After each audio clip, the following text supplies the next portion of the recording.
Bonsoir à tous. J'espère que vous allez bien. Ce soir, nouveau thème. Est-ce que vous avez déjà visité un endroit bizarre? Un endroit qui ne devrait pas exister? Racontez-nous votre histoire. Si vous aimez ce genre de vidéo, vous pouvez me laisser un like et vous abonner. C'est parti.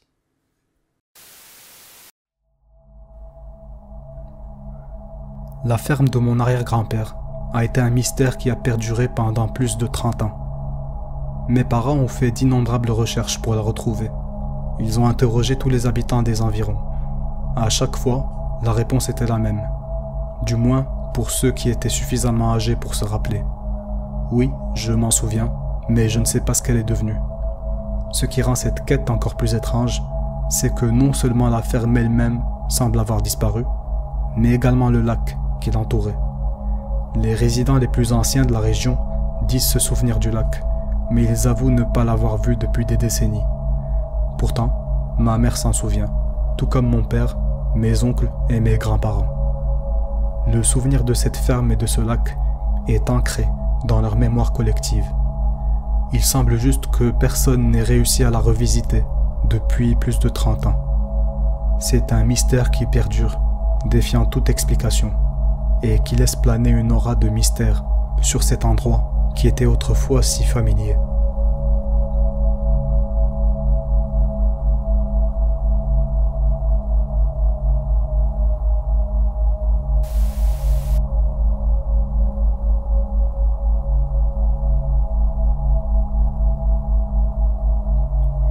En octobre 99, à l'âge de 6 ans, je me suis embarqué dans un long voyage en compagnie de mon père. On était au milieu de nulle part, et j'ai soudainement ressenti le besoin pressant d'aller aux toilettes. En même temps, mon père cherchait désespérément un coin où on pourrait s'arrêter pour manger. Alors on a décidé de faire une halte à côté d'une petite cabane isolée, en bordure de la route. Rien ne se trouvait à des kilomètres à la ronde. Je suis allé faire pipi un peu plus loin, il ne semblait y avoir personne dans les alentours. Et c'est alors qu'un homme a surgi de derrière la cabane. Il nous a salués et mon père a entamé une brève conversation avec lui.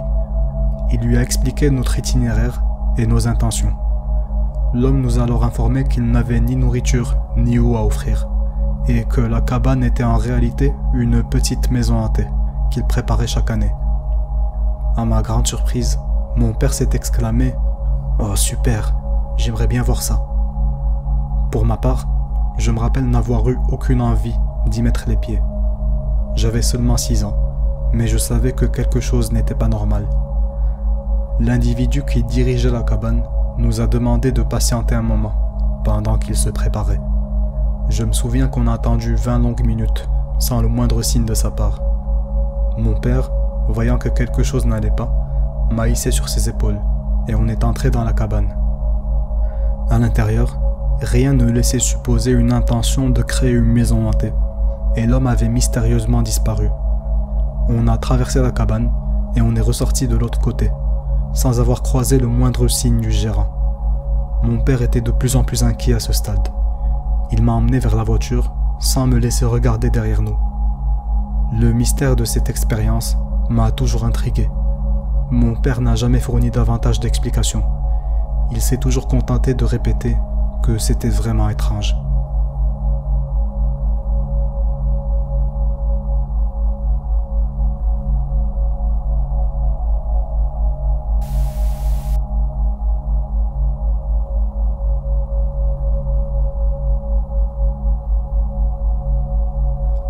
C'est l'histoire d'un restaurant qui a complètement disparu. Ça s'est passé à Deadman Pass, près de Pendleton, dans l'est de l'Oregon, en 2006. Lorsque mon mari et moi sortions ensemble, on vivait à 4 heures de route l'un de l'autre. Il m'a invité à rester avec lui pendant un mois, entre la fin de mon travail cet automne-là et le début du semestre à l'université. On s'est arrêté pour déjeuner dans un petit restaurant qui offrait une vue dégagée sur le col en haut de la colline. Si je me souviens bien, c'était assez près du relais routier et du casino Wild Horse, près du côté nord du col. Mais c'était toujours au milieu de nulle part, bien en dehors de la périphérie de la ville. Je me suis assise près de la fenêtre et j'ai pu observer les voitures qui passaient alors qu'on mangeait. Je pense qu'on était les seuls clients du restaurant à ce moment-là. J'ai essayé de trouver cet endroit à 2 reprises au cours des années suivantes. Une fois avec mes parents et une fois avec mes meilleurs amis. À chaque fois, on a parcouru toutes les routes à proximité, des 2 côtés de l'autoroute, à la recherche d'un restaurant fermé ou quelque chose du genre. Je voulais simplement une preuve quelconque que cet endroit a vraiment existé. Mais rien. Les réactions de mon père et de mes meilleurs amis ont été plutôt calmes. En gros, voyage assez longtemps et des événements étranges finiront par se produire. Mon mari ne s'en rappelle pas et je n'ai jamais trouvé la moindre trace de cet endroit. Mes souvenirs sont probablement erronés, mais tout est si clair dans ma mémoire.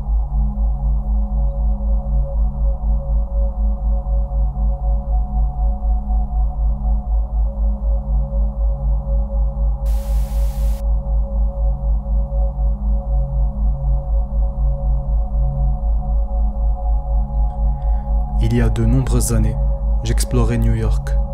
J'étais jeune et un peu taré, et j'aimais trouver des niches bizarres et des portes déverrouillées dans les parties inoccupées des bâtiments, ce que je ne ferais pas aujourd'hui. Je crois que c'était dans le Queens, mais c'était il y a longtemps. Mon ami et moi avons trouvé un escalier de service derrière un buffet chinois qui menait à un 2e étage abandonné. Cet étage m'a donné des cauchemars pendant un certain temps. Lorsque nous sommes montés, la première chose qu'on a remarqué était une odeur vraiment bizarre, comme un soupçon de viande pourrie avec des années de négligence. On a eu l'impression que quelque chose était vraiment anormal. Je ne sais pas comment le décrire autrement. L'atmosphère était étonnamment silencieuse, alors qu'on était juste au-dessus d'un restaurant bondé, à tel point qu'on s'est demandé si l'étage était insonorisé. L'espace était autrefois un bar ou un resto, avec tous les meubles et les miroirs empilés sur le côté et couverts de poussière. Il y avait beaucoup d'objets personnels bizarres éparpillés, des jouets, des livres, des bas. Ils étaient tous très poussiéreux et semblaient avoir été déposés au hasard et abandonnés. Sur le côté du bar, il y avait un long couloir non éclairé qui menait à une salle de bain décrépite et à une porte fermée à clé.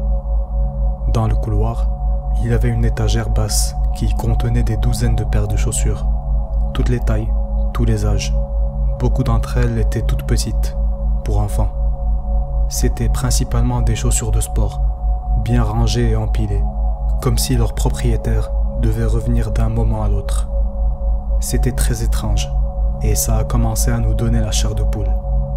Lorsqu'on a jeté un coup d'œil avec ma lampe de poche dans l'ancienne salle de bain, on a vu que le sol, les murs et les toilettes étaient couverts de taches brun-rouge.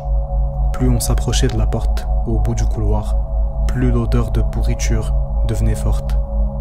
On a testé la poignée et presque, avec un haut le cœur, on l'a trouvée verrouillée. À ce moment-là, notre instinct de survie a finalement eu raison de notre curiosité morbide. On a reculé, jeté un 2e coup d'œil sur la masse de chaussures, les jouets, les taches non identifiables, l'odeur de décomposition, et on a décidé de sortir de là, en toute vitesse. Je ne sais toujours pas ce qui se passait dans cet endroit, mais je suis heureux que nous soyons partis quand nous l'avons fait.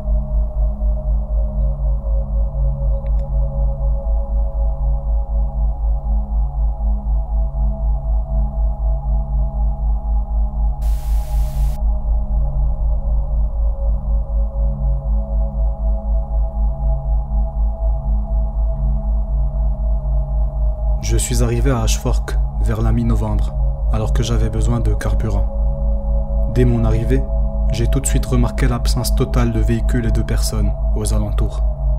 Des signes jaunes qui disent hors d'usage étaient accrochés à chaque pompe. Finalement, j'ai repéré une station-service à l'ancienne.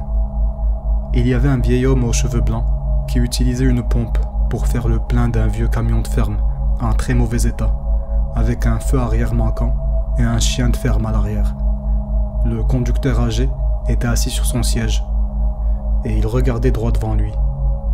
Étant donné que toutes les pompes étaient en panne, à l'exception de celle-ci, je me suis mis derrière le camion.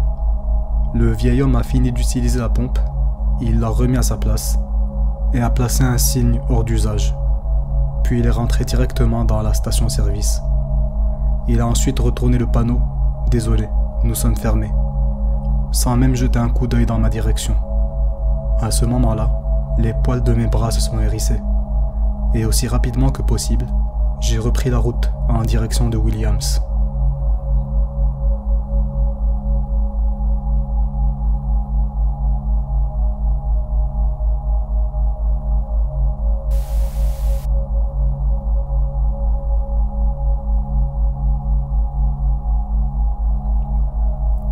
Mon mari et moi étions en train de rentrer de la Nouvelle-Orléans, en direction du nord, en empruntant la route 59 à travers le Mississippi.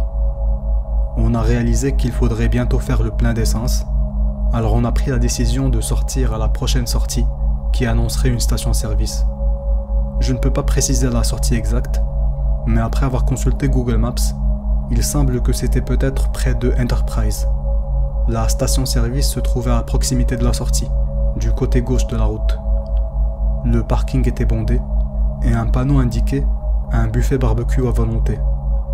Toutes les pompes étaient occupées, alors on a décidé de se garer de l'autre côté de la route en attendant qu'une place se libère. C'est alors qu'on a été frappé par l'absence de toute présence humaine. Il y avait environ 30 voitures dans ce petit parking. La plupart avaient des plaques étrangères, mais il n'y avait personne en vue, ni dans le parking, ni dans le magasin. Je ne sais pas pourquoi, mais l'association entre les voitures abandonnées, en provenance d'autres États, et le panneau du barbecue nous a semblé quelque peu inquiétante. On s'est regardé, puis on a scruté la station, avant de faire demi-tour pour reprendre l'autoroute et chercher une autre option.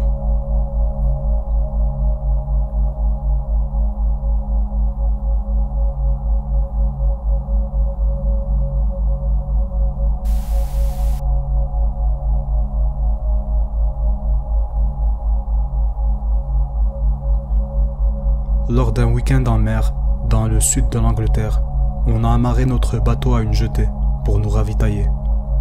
La sortie de l'embarcadère passe par un parc d'attractions désaffecté, dont toutes les lumières sont éteintes, ce qui donne déjà la chair de poule. Quand soudain, l'une des machines surmontée d'une sculpture de clown géant s'allume et se met en mouvement. En lisant ça, il est évident qu'elle a été activée par la détection de mouvement. Mais dans une pièce sombre, alors qu'on pensait que toutes les machines étaient éteintes, ça nous a fait sursauter.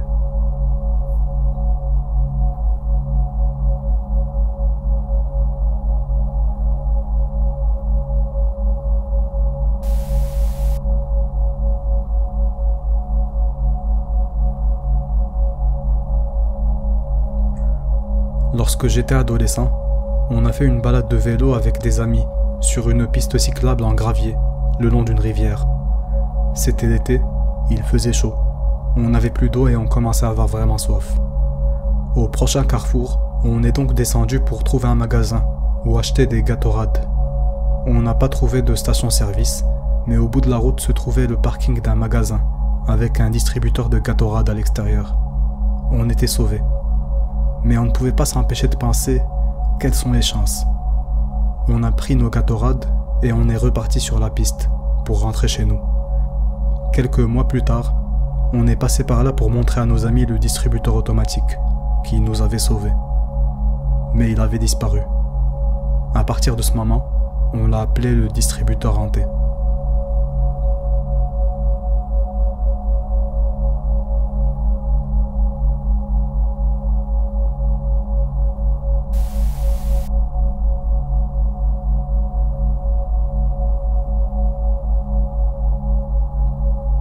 Les routes A et B s'étendaient en parallèle, l'une à côté de l'autre, guidant mon chemin de la ville vers le modeste coin de vie de mon ami, situé à 15 km de là.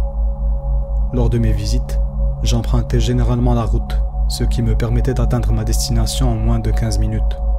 Le retour chez moi suivait la même logique, s'effectuant en un laps de temps similaire. En revanche, la route B prenait facilement une demi-heure, voire plus, pour atteindre la ville de mon ami. Cependant, pour le trajet du retour, je parvenais à la maison en moins de 15 minutes. Les limitations de vitesse, la voiture que j'utilisais, et la proximité visuelle des deux routes étaient les mêmes. et il n'y avait ni colline escarpée, ni virage serré à l'horizon. Intrigué par cette étrange disparité, j'en ai discuté avec quelques anciens de la région. Leur réaction a été de hausser les épaules, reconnaissant que c'était une bizarrerie bien connue, et ils ont confirmé ainsi que ce n'était pas le fruit de mon imagination. Mes collègues de travail, à qui j'en ai fait part, ont réagi de la même manière, trouvant ça tout aussi étrange, mais sans pouvoir apporter d'explication. Mon père, lors d'une conversation au téléphone, a trouvé la situation amusante et m'a dit en riant « Tu as découvert un pli ». Il semblait que lui aussi avait rencontré des endroits similaires, où la distance semblait s'étirer de manière énigmatique. Mon père désignait cette particularité comme un pli, une sorte de phénomène où l'espace semblait se plier et se déplier, réduisant la distance d'un côté et l'allongeant de l'autre. Bien que je n'ai jamais entendu ce terme employé par quelqu'un d'autre, depuis, j'ai eu l'occasion de rencontrer de nombreuses personnes qui ont vécu une expérience similaire.